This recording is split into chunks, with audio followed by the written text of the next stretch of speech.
Bema John Dumelo, ye movie actor, ewo Ghana hapa one Nigeria for ni Ghana for de. Ye ka sini twani a ye ka brofo e ma ne ye da pa ye John e ka ho bia odi sinimu akotre wo sanso de eye kuadwuma abebo na boso ma wo hwe kuadwuma wo hwe kosua bra ye produce ne ebro ne ehun nkro ne ma vegetables akeke dura papa yi eye ne fo dia na chese ne di adwuma ho a wo ye ne nyina mu no so na wo san di politics e kakra ye nyina ye nia ye nim eye Edunyamfo Lydia Alhassan owo Ayawaso West a ojinama eye MPP na oni John Dumelo ebo eye wo ho a we twi esre ne abasa ndise atwi na sanso na MPP nso atwi Lydia Alhassan na ne kunu na eti ekonwa no so na ne kunu ebefi mu kakra na chese wono na ewo se okohye ne kunu anan na osi akansie no ho nti oni John ebesi akania na kikiri eno kukuru John e de hwi fom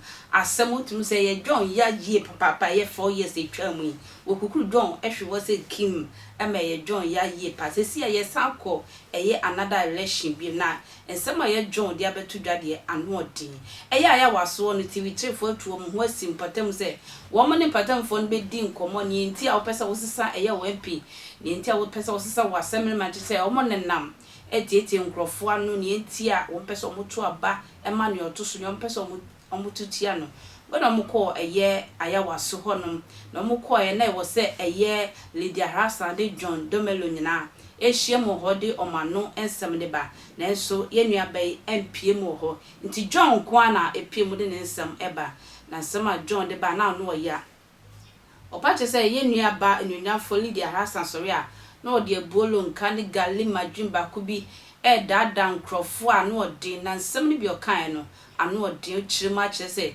empo no sa ani break akra ye no ne kura ko nwodi ye ne yanti wo peso be transit nso bi ntina wode ne kru fa ba bia okun no na afi we die wa hye ne sapo musuo ekwan bi obefa so ode Lydia Alhassan be hwifoma obefa eye seat no ewa ya waso no John so obefa so na wafa konwina na sa wagye afi Edunyamfo Lydia Alhassan sam ma yenti John Dumelo ne num nsam emrasisia sanitation problem. Okay, but I want to say something.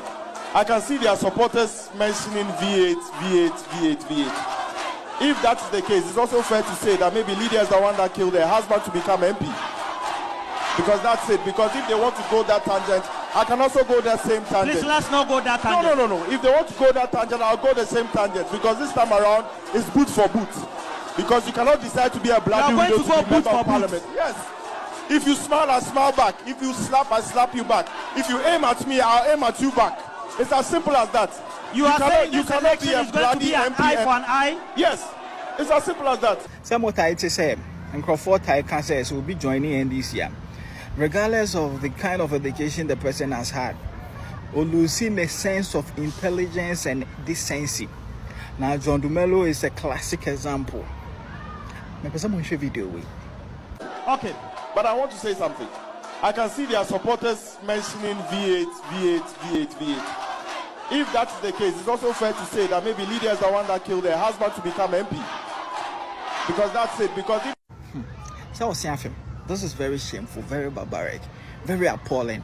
And regardless of the lens you use to watch this, so we end this in the MPP, it can never be right and must never be entertaining our political narrative. And what makes this matters worse in NSM? MP we are one of the most decent MPs are unti na no nekasa unti se wadi obi atem waka asem atwi obi na wo John Dumelo enyo no MP ni na aka asem atia wo wondi watem on ka bibia nti awoye na wo say ne supporters shout V8 enti wo in your position of responsibility, position of dignity, you will descend into the bedraggled gutters with the supporters and make such wild accusation against this innocent woman just to become an MP. Then the woman, I will encourage her to take you on and sue you because this borders on her integrity. Is it because of your banning siana? Say oba uni bema woni fi nikunewu inti mamembu no na mi yatiam. And this is a test case for women's group or more ayo my Ghanaians. Send you di mammy and Ebra Mamma MP NDC form a good anima say bloody widow. A good name so on a kunikum. And John Dumelo has the guts to repeat this on a national television. And make who are move Ghana, you guys need to stand up and call out John Dumelo and support this woman to sue him and make sure Sam it serves as deterrent to other irresponsible and shameful men like John Dumelo. Our number Sebi two brand or University of Ghana. Any other university say why I was so west work on Hodom. I fear battery dear a boot to boot. I so be a yen a dreamer yen and not do potion so I draw corny a tree hairdresser by force don't wish ya and what I feed ye a bay a queen tour.